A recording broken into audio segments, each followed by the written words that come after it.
اللہ تعالیٰ نے جب رمضان مبارک کے مہینے کا تعارف کرایا قرآن پاک میں، تو اللہ جل شانہ نے تعارف کرانے کے لیے ایک بڑا ہی انوکھا، نمایاں اور خصوصی تعارف اختیار فرمایا۔ جب اللہ تعالیٰ نے فرمایا کہ یہ وہ مہینہ ہے، شہر رمضان الذی انزل فیہ القرآن، رمضان کا مہینہ وہ کہ جس میں قرآن نازل کیا گیا۔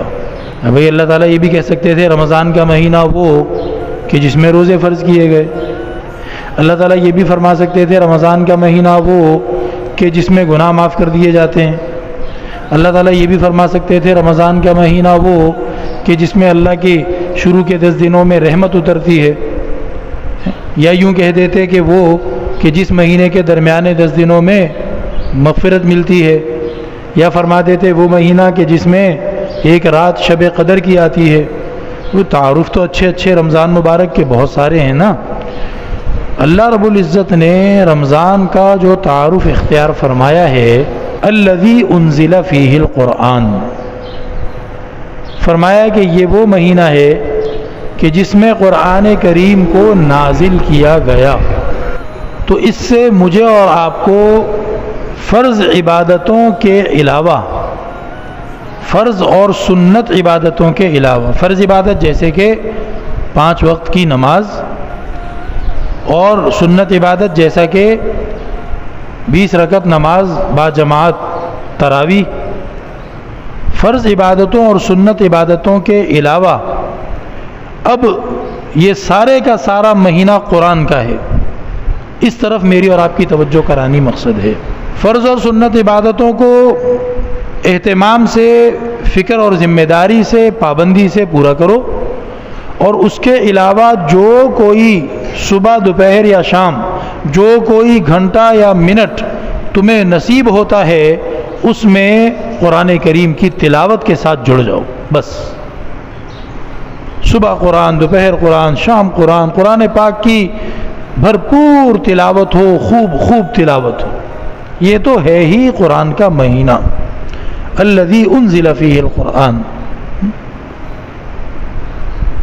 پہلے تو اللہ معاف کرے ہماری غفلت والی زندگی آج کل ایسی ہے کہ ہم سوچتے ہی نہیں ہیں کہ ہم نے کوئی کوشش کر کے دکھانی ہے، کوئی اللہ کو راضی کرنے کے لیے اضافی محنت کرنی ہے، کوئی جان مارنی ہے، خیال ہی نہیں آتا۔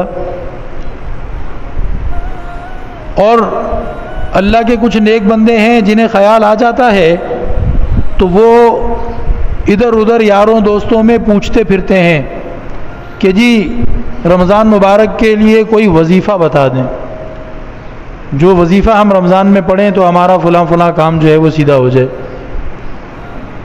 اللہ تعالیٰ نے اس آیت میں وظیفہ سکھا دیا ہے۔